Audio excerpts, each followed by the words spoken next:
Hey everybody, welcome to this Xbox Life episode number 513, Anthem VIP. This is the show about the Xbox and gaming and anything else we want to talk about. I'm your host for today. My name is Rob. And welcome. It's always a pleasure to have you here with me. And a couple quick announcements here. Make sure to listen live to the show Sunday nights. Right now it's going at 11 p.m. Eastern. Hey, Gunny. Right now it's 11 p.m. Eastern broadcasting. It's going to change. I know, but saying for a couple weeks now that's going to change, but it will happen real soon. Sooner than when I first announced it, I guess. But also, we are not affiliated with Microsoft or the Xbox in any way. It's a show being done by fans of the Xbox and the opinions. And so everything else expressed on the show do not reflect those of Microsoft. So basically, what have I been playing? Well, I've had the usual. My Fortnite Save the World. Played some Forza Horizon 4. It's always great to get back into those Forza Horizon games. And this was kind of bittersweet for me. And that's, I was really looking forward to checking out Anthem. You know, people have been talking about it for a while. It's been on a lot of people's lists, and it just wouldn't run for me. It was so disappointing.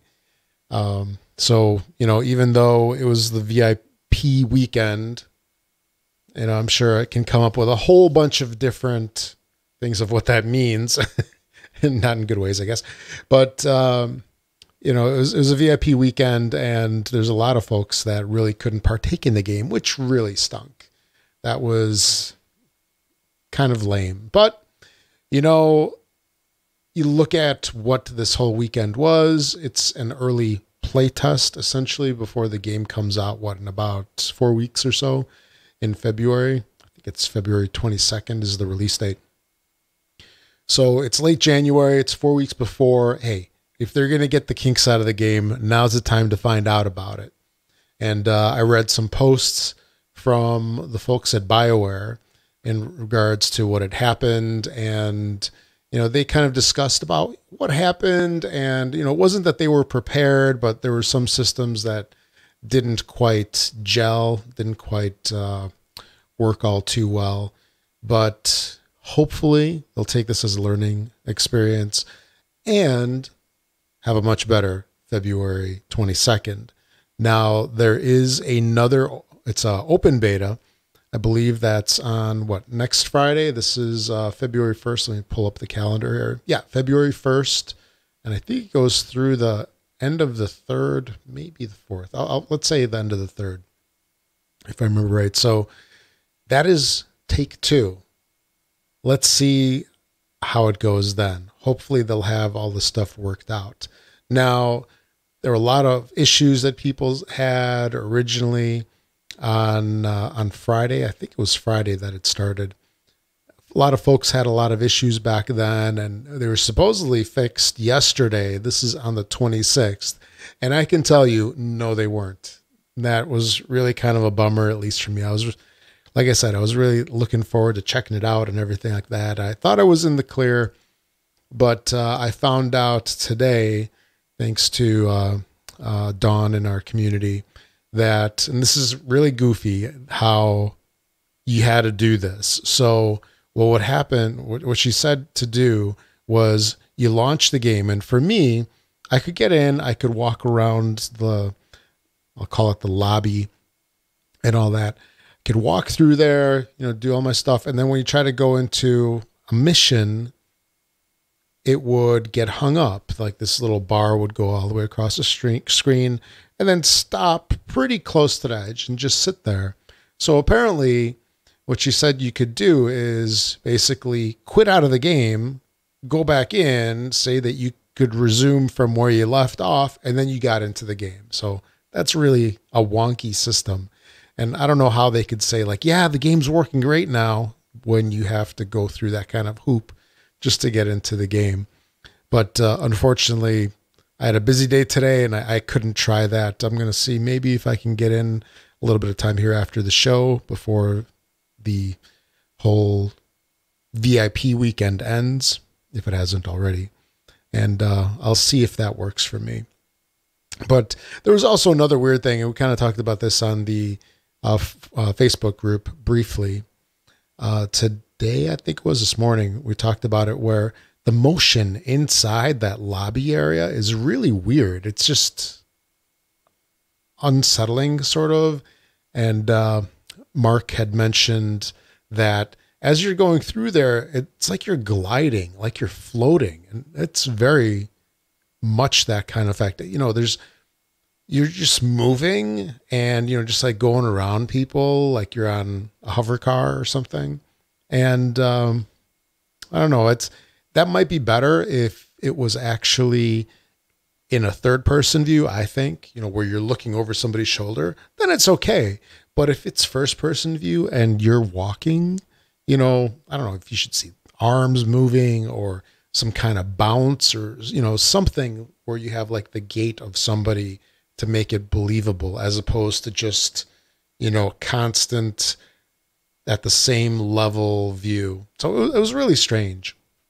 So another thing I hope that they address when the game releases, and I know that these early previews, let's call them that, they're not always fully representative of the game. And I thought that also this time they had mentioned that this was not going to give away parts of the game, and it was just like a sectioned off area. I don't remember. But anyway, it was sort of disappointing Anthem weekend for me. I'm hoping next weekend's better. We shall see. We shall see. And I know some folks got lucky. They got to play it. Some folks loved it. Some folks were less than pleased with it. But we'll see what the full game's like on the 22nd and be able to judge, I think, a little bit better then. All right, so a couple quick things here. One great way to support the show is to support the show on Patreon. You know, as little as $1 a month is a great thing to help us out, defray some of the server costs and such, and they're very much appreciated. Also, you can leave us a tip at thisxboxlife.com/donate. Also, don't forget to subscribe to us on Twitch, Mixer, and YouTube. And YouTube is working finally. Yay, making progress, moving forward. Little by little, I guess. So the YouTube is working as well, so you can check it out there. All of those recordings are available immediately. So those are great places to watch the show, hear the show, however you do it, prior to the MP3 release, if you like. All right, getting on to the topics this week. There's a whole bunch of stuff that kind of dropped. They're just like little bits and blurbs just across all sorts of different, we'll say, forums of like the Xbox. And a couple of things that I thought were interesting is, there's the file sizes of games coming soon. We've got some, bigger releases coming up here in the next couple of weeks. And when I say bigger, I mean a big title and big in the hard drive space realm as well. And I've got, personally, I've got two Xboxes. I've got an Xbox One S at my desk, which is where I primarily do most of my gaming. And then I've also got an Xbox One X on the TV down in the living room or family room or whatever it's called. But the Xbox One S, I don't have my hard drive hooked up to it yet. It is somewhere in one of my moving boxes from last year. Have not found it yet.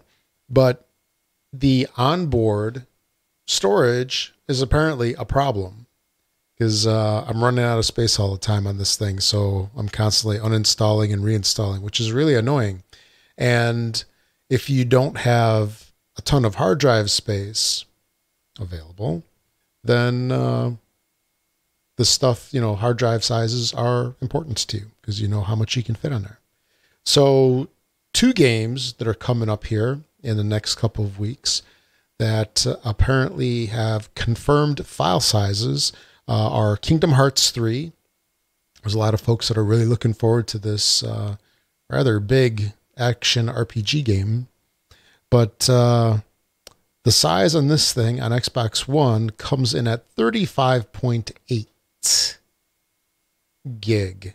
So while, it's not tiny, it's not absolutely huge either, but it's a fair amount. Like if you got a 500 gig hard drive, that right there is, one of a dozen games you can fit on there then if they're all the same size. So we've got that. And then also Metro Exodus. This is one that I'm really looking forward to. So I enjoyed the other Metro games, but this one is a little bit bigger. It's coming in at 53.45 gigabytes. So that one is quite a bit bigger than the Kingdom Hearts game. And, those two together right there is a fair amount. That's almost like what? Close to a tenth? No, 20%, 15%, whatever. I'm not going to calculate it out here. But together, that's quite a bit of space if you're considering getting both of those. So that's it on the hard drive front over there. There's been quite a bit of a change in the Streamland lately. And when I say Streamland, I'm talking about Twitch and some of the other gaming services. And this is actually kind of interesting and almost very surprising to me, at least, because for the past year, all you heard about was Battle Royale. All of the really popular Twitch streamers, like you got your Ninjas and all those others that play Fortnite, they're just pulling in tons and tons of people. All the time, every day, consistently. And, Fortnite has been king of the hill for quite a while now, especially in recent times here. But looks like that is starting to change a little bit. That's not to say that Fortnite is any less popular, but the most popular or slash the hottest game right now on Twitch is actually Sea of Thieves. And that is, surprising because, it's an older game.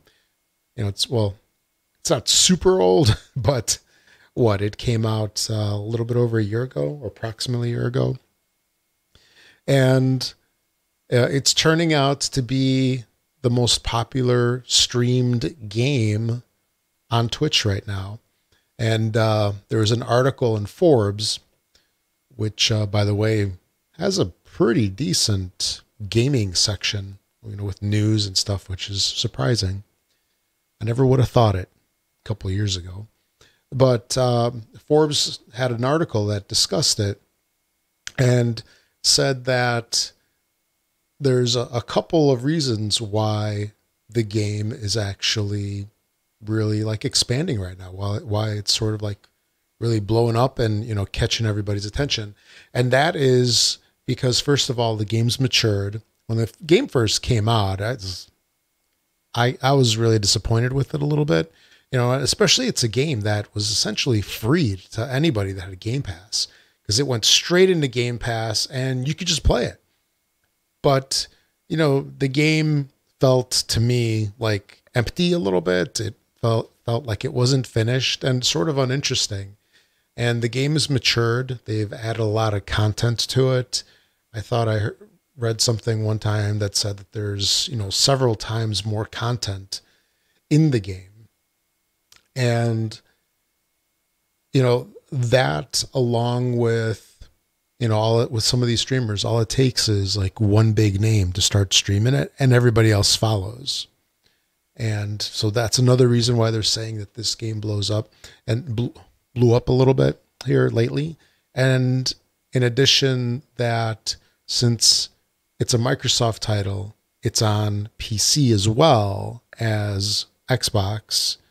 So a lot of the streamers that are really popular are apparently PC players. So because it's available on PC, that is another reason why it's blowing up as much as it is. So, after hearing about this, it's sort of rekindling some of my interest, at least to try it. So I think when I have some time here in the next week or two, I might give it another shot, because it's been over a year since I tried it. But yeah, looks like it's 3 times the game it was back then. A lot of content. you know, if you're in the same situation as I was where you tried it and you didn't have any interest in it, or you just played it for a little while, looks like it might be more of a game now. It might be worth our time, especially if we're in Game Pass. And that means it doesn't cost you anything. Well, outside of the actual cost of Game Pass, of course. That's been a hot topic a while back.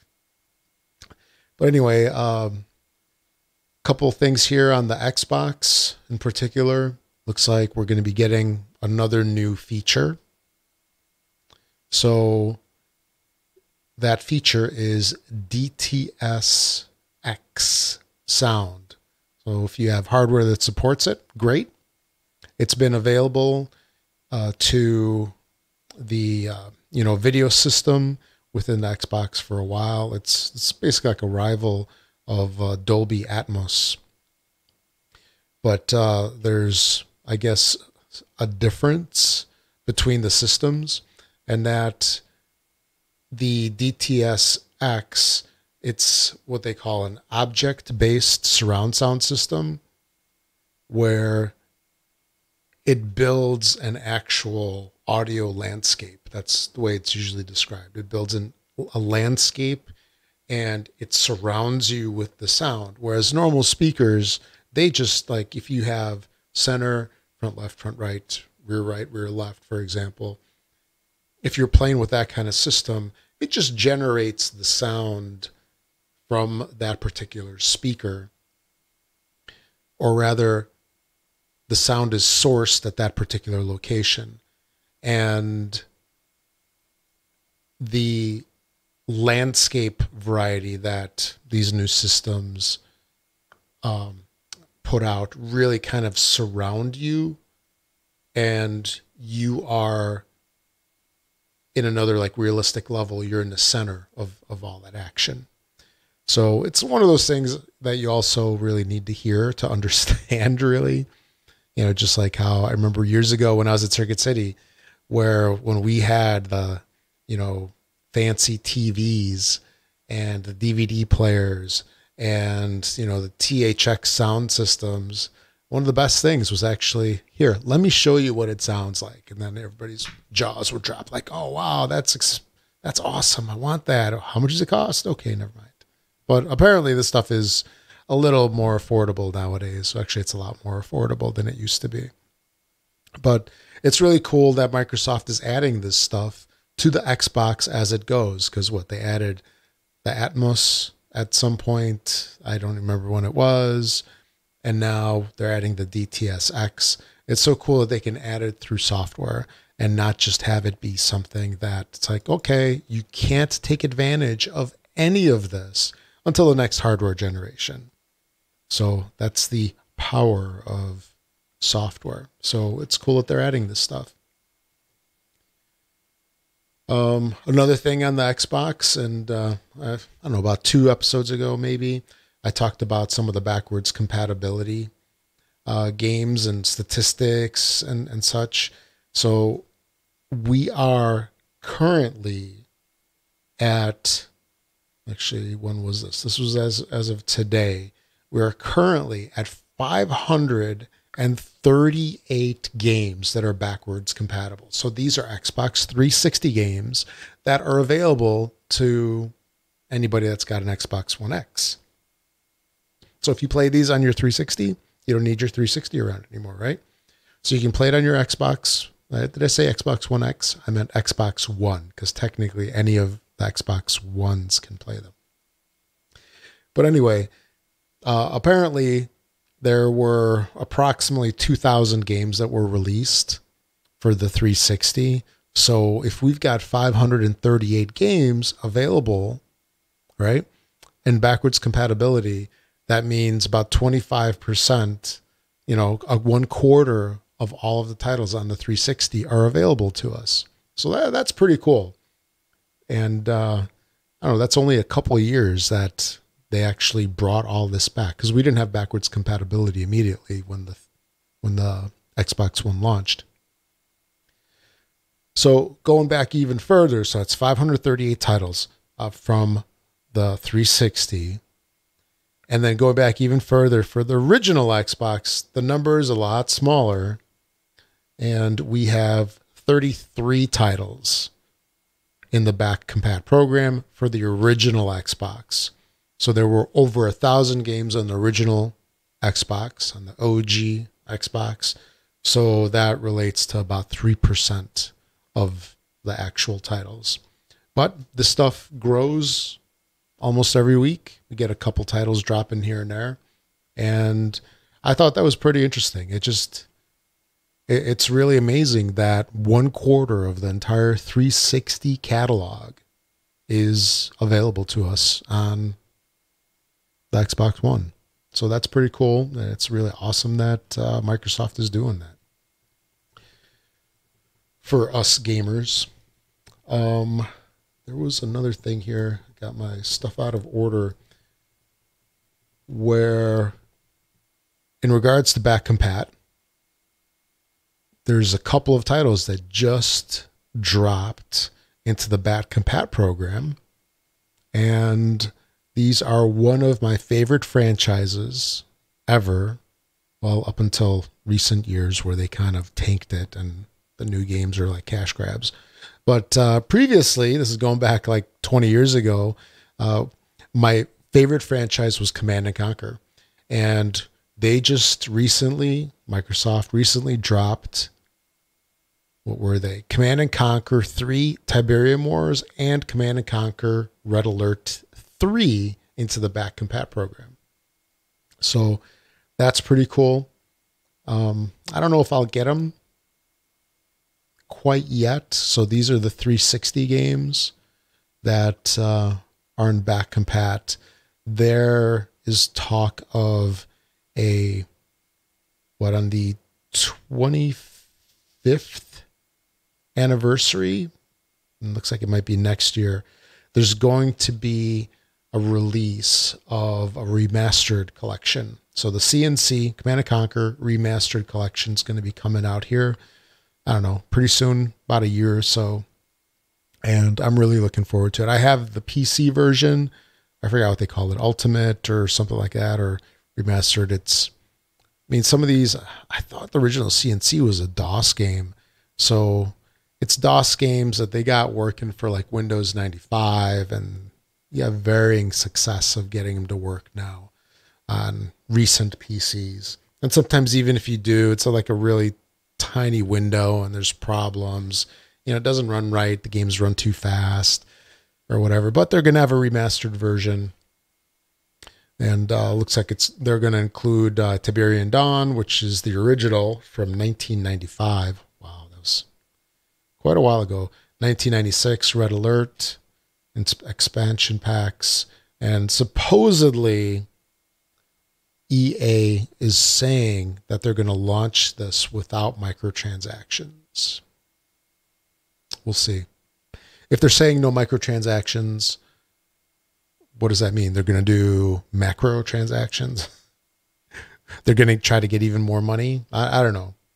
But I'm curious, hopeful, and we'll see if these games will hold that nostalgia factor and not just crush it. Because that's what a lot of games do that they bring forward, where you think that they're awesome and you play them and you're like, oh, this is awful. Then another game that's coming out, and I talked about this one a couple weeks ago as well, when I was talking about new titles that were releasing in 2019. And one that I'm really looking forward to is Wargroove. So Wargroove is a new spin sort of on a great series of games from the Nintendo called Advance Wars. And these were kind of like, strategy, turn by turn games. They were a lot of fun. I spent many an hour inside an airport on my Game Boy Advance playing these games. So Wargroove is bringing that to the new consoles. And the thing that's pretty cool about it is it's going to support crossplay between the PC, Switch, and Xbox. So if you got friends that have it on Xbox or PC, Switch, you can play between them. Notice there's one console that's not in the list. Yeah. But PC, Switch, and Xbox is the crossplay support is coming, which is pretty cool. It's a shame that Sony's not partaking. But yeah, what you gonna do? Now, since these new games are coming out, right? We've got Anthem coming out soon, Wargroove, of course. Was Exodus. I was trying to think of what it was. Exodus, a bunch of others also coming out next couple months here. You know, what's a manufacturer to do? You know, to kind of build some momentum with those. Of course, you release consoles with some sort of tie to the game. Well, it looks like there's going to be bundles featuring Anthem and Division 2. Big surprise. You know, these bundles that they've had, you know, they were like really cool. Now it's like they have them all the time. I don't know. It's lost some of its luster, but still, you know, with most of the bundles, you know, it's not necessarily that you get like a fancy reskinned Xbox or controller. Some of them are just plain, and, you know, you get some tie-ins from the game. You know, usually like a copy of the game, or, you know, a month of Game Pass, games with gold, something like that. But yeah, there was a leak off of a Russian site, a Russian retailer, that we can pretty much expect an Anthem Xbox One S. I'm assuming this is probably going to come late February, early March, or in March sometime. And also the Division 2, the Division 2, which is coming in middle of March sometime, if I remember right. Details on these looks like they're going to be Xbox One S, a 1 terabyte hard drive, controller. The title, the Anthem version, is going to include the Legion of Dawn edition, which I think was the $80 version. And Division 2 bundle has the standard game. So if you're looking to pick up an Xbox and you haven't picked up the games, maybe you can get the bundle. All right. With the Xbox, we know that it's or Xbox One, we know that it's trailing, you know, behind the PS4, because, you know, it's just, you know, the PS4 has won this generation, like the tabloid websites like to say. But numbers wise, it looks like Microsoft has hit 41 million Xbox Ones sold. This is according to an industry analyst by the name of Daniel Ahmad. So 41 million, you know, that's nothing to sneeze at. That's a fairly significant number. The PS4 is over 91 million. So it's more than double what the Xbox has done. But still, 41 million is, you know, not a bad number. And he said in a post, says the Xbox One had a good year, all things considered. This is for 2018. Hardware was up year over year thanks to the release of the Xbox One X. Software remains healthy, and I really need to stress how large the digital shares are on Xbox compared to other platforms. Global installed base is now around 41 million. And they do talk about this over and over, you know, not just this guy, but other analysts have always said that just the way that the Xbox ecosystem is, they really just annihilate everybody when it comes to digital sales.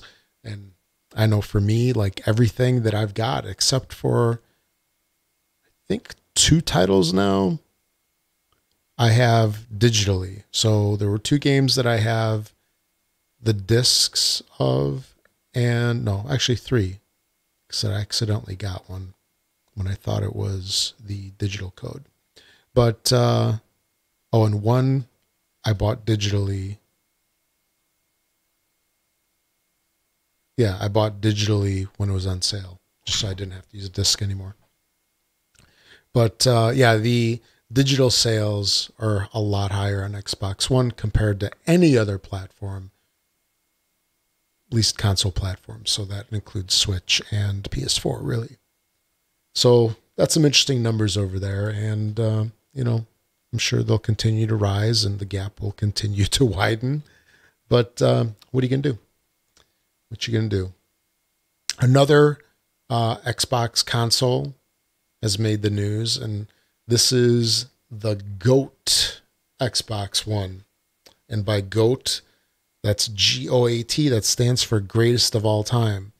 So this is a Super Bowl related Xbox One.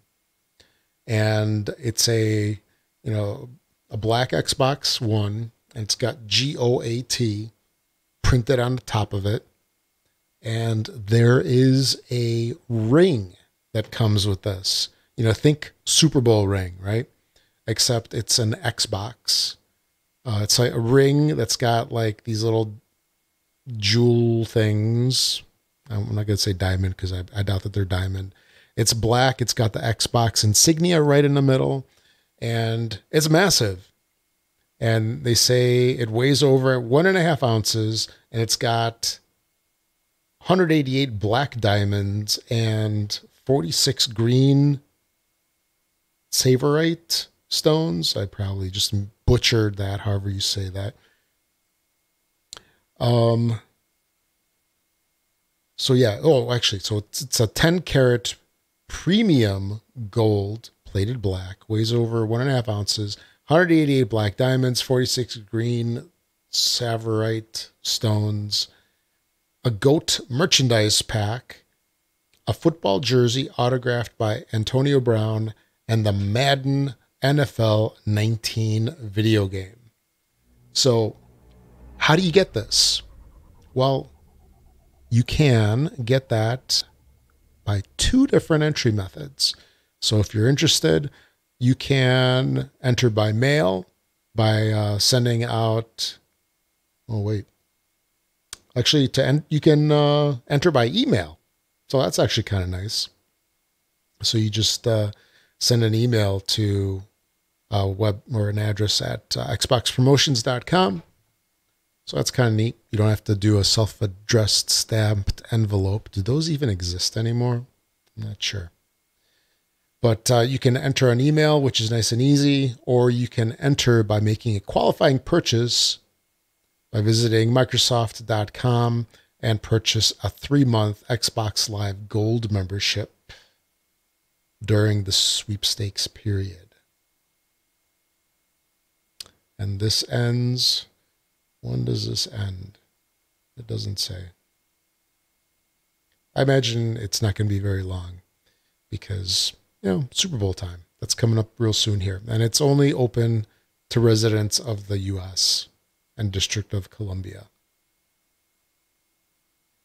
So if you're interested, check it out. Search for GOAT Xbox One console and see if you can win.